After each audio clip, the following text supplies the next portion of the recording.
这是一段记录雇凶杀人的真实影像。画面中的女子名叫珍妮·琼斯，是一位从事房屋出租生意的企业家。How do you want it done? 这是珍妮计划杀害的对象约翰，他是一位职业水管工，也是珍妮多年的好友兼员工。You're here today to give us information regarding some kind of real estate scheme to defraud that was brought to your attention. That's correct. 正如各位所见，约翰向警方揭露了珍妮在经营房屋出租生意中的违法行为，而这正是他即将遭遇杀身之祸的根本原因。不过，珍妮的计划远不止于此，雇凶报复只是冰山一角，他的罪恶还要从20年前开始说起。珍妮原名珍妮利亚·蒙特尔，1963年出生在密西根州托瓦斯城。早年她曾是一名护士，也从事过家居用品销售。后来因为经历了2次失败的婚姻，珍妮辗转搬到佛罗里达州，并在夏洛特县找到了一份狱警工作。1991年，时年28岁的珍妮步入了第3段婚姻。她的丈夫名叫麦克斯·琼斯，是一位勤劳朴实的木匠。婚后2人定居在佛罗里达州北港市。他们购买了一套简朴的2居室，并在接下来的3年里先后迎来了儿子扎克和女儿亚里克斯。Growing up, you see, a lot of families going out to dinner or having nice clothes or having nice vehicles. With money being tight, we'd probably go out, twice a month. We lived in a 2-bedroom house, so me and my brother shared a room.I'm sure Mom wanted a bigger house. 正如亚里克斯所说，早年他们家的经济并不宽裕，住所也十分局促。这种相对拮据的生活让珍妮形成了以金钱衡量一切的观念，也让她对老实本分、缺乏野心的麦克斯产生了嫌弃。大约从1997年开始，珍妮与麦克斯的婚姻基本已经名存实亡。原因不仅仅是经济困境，还因为珍妮出轨成瘾，经常利用狱警的职务之便与在押囚犯发生不正当关系。She told me she used to be a guard at the prison a long time ago, and I guess she was fired because she had some affair going with an inmate. 尽管这件事情加剧了2人紧张的夫妻关系，但出于孩子们的成长考虑，他们并未离婚，而是选择了一种貌合心离的相处方式。也就是即使互相看不顺眼，但仍然维持着表面上的和谐，这也为后续的事态发展埋下了伏笔。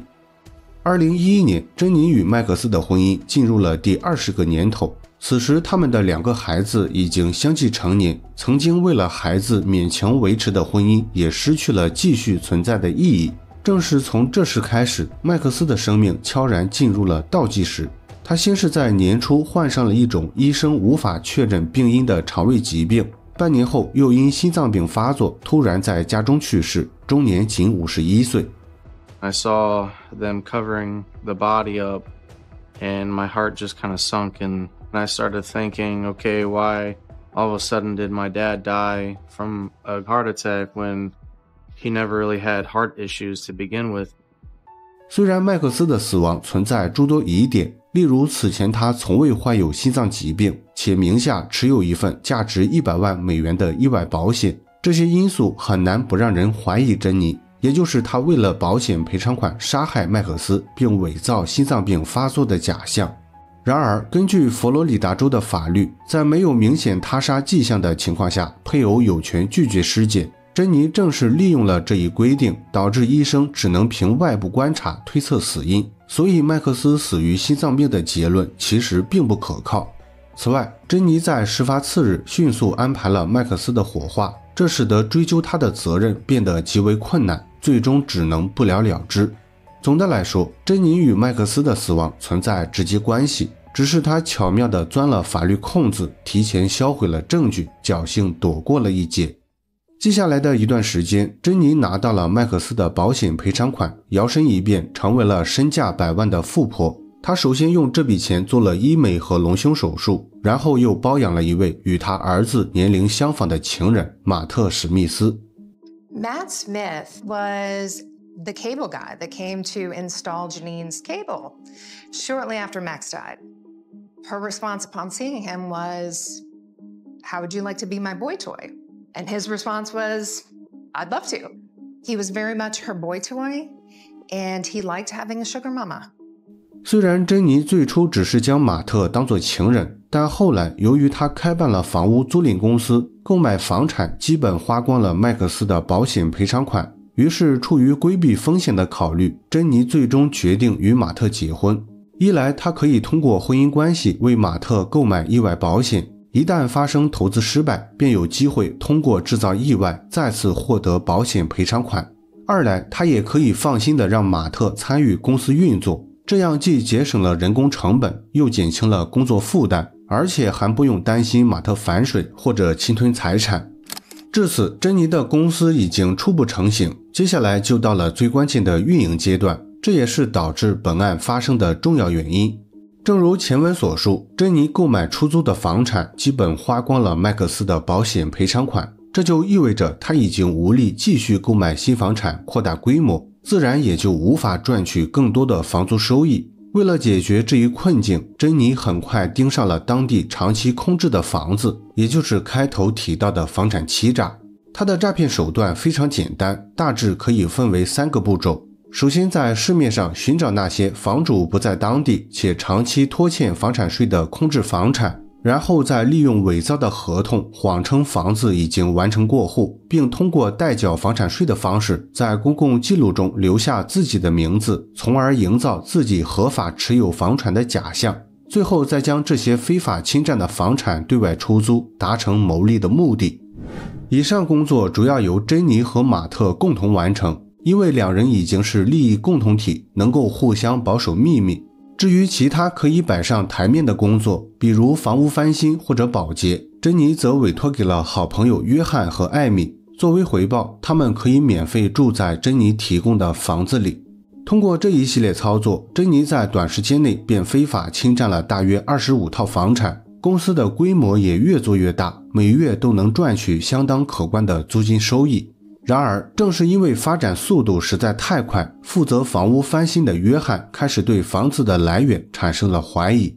因为约翰是珍妮和麦克斯的共同朋友，知道珍妮只有100万美元的保险赔偿款，这笔钱根本无法购买如此多的房产。此外，珍妮还会经常带着约翰拆除非法侵占房产的门锁，这一行为更是加深了约翰的怀疑。不过当时约翰也只是怀疑，并没有特别在意。直到事发前不久，他通过一位租客得知珍妮非法侵占的某处房产被原房主找上了家门，这时约翰才确认珍妮正在从事违法活动。因为这件事情，约翰对珍妮产生了很大不满，他气不过自己被利用，也担心可能会受到法律牵连，于是便找到了珍妮准备讨个说法。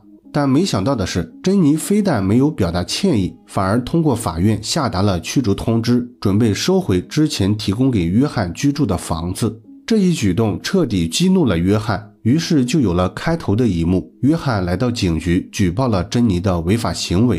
I said, Jan, I said, you're going to go to jail for that. You know, I said, that's illegal. I said, that house does not belong to you. So who's the brainchild of this? Jan. Is it Jan? Absolutely. I just can't believe what she has turned into. 除了举报珍妮房产欺诈，约翰还提到了麦克斯的遭遇，基本上将珍妮的所有恶行全都揭了出来。相对来说，珍妮并不担心警方调查麦克斯的死亡，因为他已经将证据销毁干净，警方很难追究责任。但房产欺诈就完全不一样了，他伪造的合同根本经不起调查，而且这项罪名在美国属于重罪，最高可判处30年监禁。正是在这种情况下，珍妮萌生了雇凶杀人的想法，并找到了自己的好友兼员工艾米帮忙联系杀手。We was on her back patio when she lived in Northport, and the conversation came about John, and when she said it, I honestly really thought she was playing. She said, I wish I could just find somebody to kill him and get rid of him and hide the body. She said, I wish I could get rid of him for good. I turned to her, I was like, what do you mean? She's like, for good. 珍妮之所以选择让艾米帮忙，主要是因为两人存在一定的利益关系，并且艾米早年曾混迹街头，也确实有这方面的门路。然而，雇凶杀人毕竟是严重的刑事犯罪，即便两人关系再好，艾米也不可能参与。于是他很快向警方反映了这件事情。得知情况后，警方当即决定借助艾米收集珍妮的犯罪证据。一方面，他们需要保障举报人约翰的安全；另一方面，也是因为麦克斯的死亡案已经无从查起。如果能够掌握珍妮雇凶杀人的证据，也算对麦克斯案未能公正处理的弥补。正是在这样的背景下，艾米成为了警方的线人，并通过隐蔽设备拍摄了珍妮预谋雇凶杀人的证据。Can I ask the question sure you wanted to do? Yeah. I have nothing to do. Yeah. What questions? That's fine. That's why I asked you who was in the house. Mm-hmm. Does he have any dogs? 2 cats. I wanted to know, like, did you want him to run? What do you want? He's with the one thing. Do you want him to hurt, scared? Bye-bye. 以上只是艾米配合警方完成的第一步任务，也就是引导珍妮亲口说出她想杀死约翰。接下来，艾米又提出了让珍妮与杀手见面的想法，目的是为了拍摄他付钱雇凶的画面，以防他事后狡辩。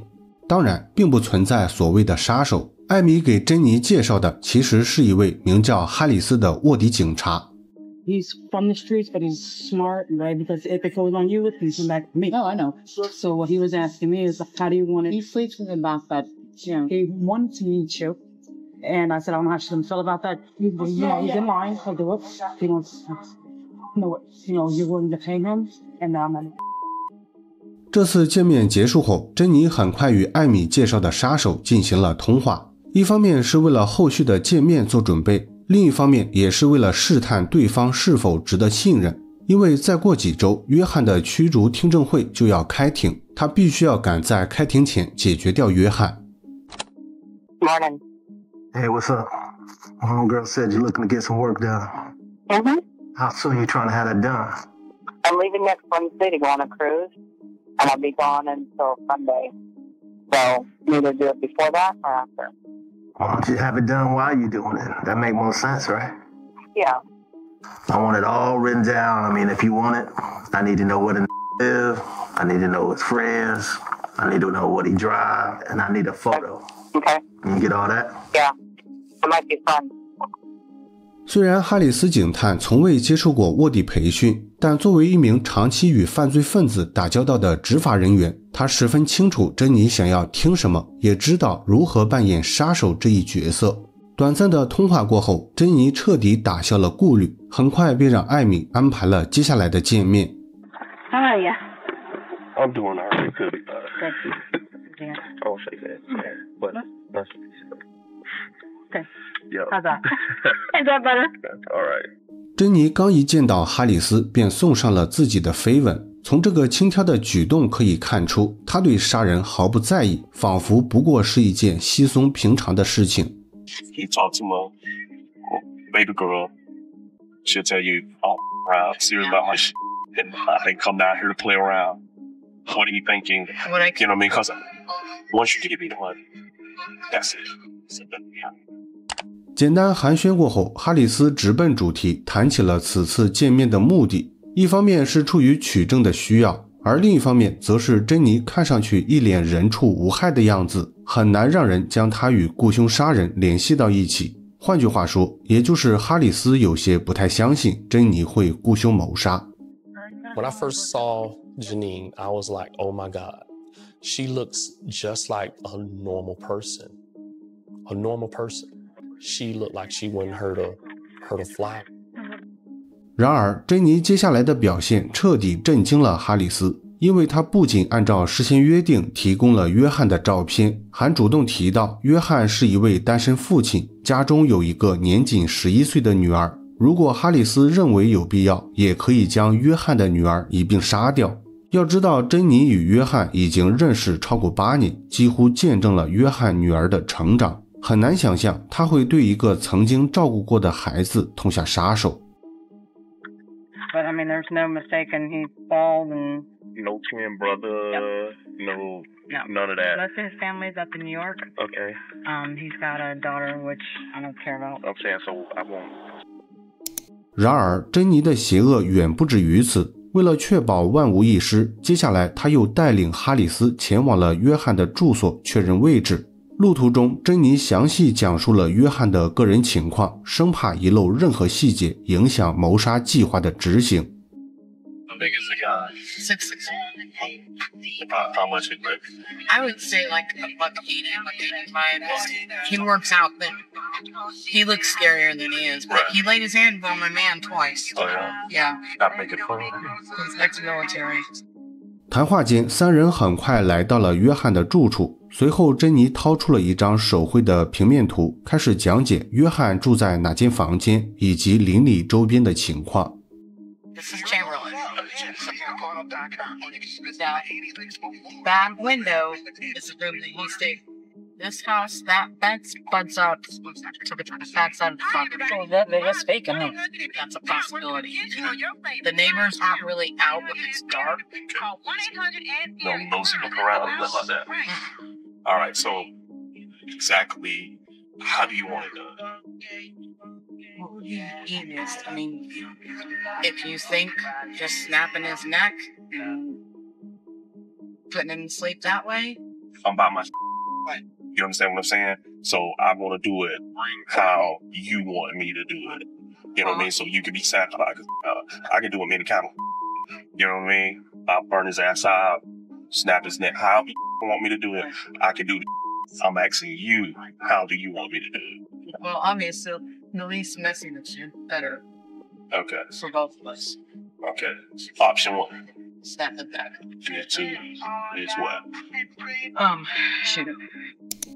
在哈里斯警探的不断引导下，珍妮终于说出了她想用哪种方式杀死约翰，这也为警方提供了直接定罪的证据。然而，事情并未就此结束。接下来，珍妮话锋一转，提到了她的第4任丈夫马特，并表示马特将是下一个杀害的目标。He's the next one on my list. Yeah. Is he the one? My old man. I'm talking about that today. That's. Are we gonna do the 2-for-1 now, or are you gonna pay me for that now? I'll pay you for the first one. Okay. And because I gotta build up my reservoir. Okay. Without notice. Okay. 珍妮计划杀害马特，目的显而易见，主要是为了获得马特的保险赔偿款，这也是最初她与马特结婚的根本原因。然而，当时珍妮并不知道，她的一举一动已经被车内的隐蔽录像设备全程拍下，周围也早已遍布便衣警察。就在她谈妥一切，准备下车取钱时，埋伏多时的警方迅速出动，将她当场抓获。Okay, she's out of the car, but stand by with a purse. Okay, good deal.尽管珍妮被捕时戴着墨镜，一脸满不在乎的样子，但其实她只是在强装镇定，因为她的裤子已经出卖了她。没错，珍妮吓尿了。At Jan's sentencing, I actually sat next to Max's father while they were reading the sentencing off to Jan, and when they were reading the sentencing, his father turned to my side and grabbed my arm and said, "Thank you for getting justice for my boy." 最终，珍妮因2项1级教唆谋杀罪、房产欺诈罪等33项罪名被判处终身监禁。她的第4任丈夫马特因为参与房产欺诈，也受到了相应惩罚，被判处6个月监禁。根据最新消息，珍妮至今仍在佛罗里达州的监狱服刑，并且一直在积极通过互联网寻找爱情，只是不知道是否真的有人敢与她取得联系。好了，本期案件分享到这里也就结束了。如果你喜欢我的节目，请帮我点赞加关注，非常感谢大家的支持。我是大雄，下期见。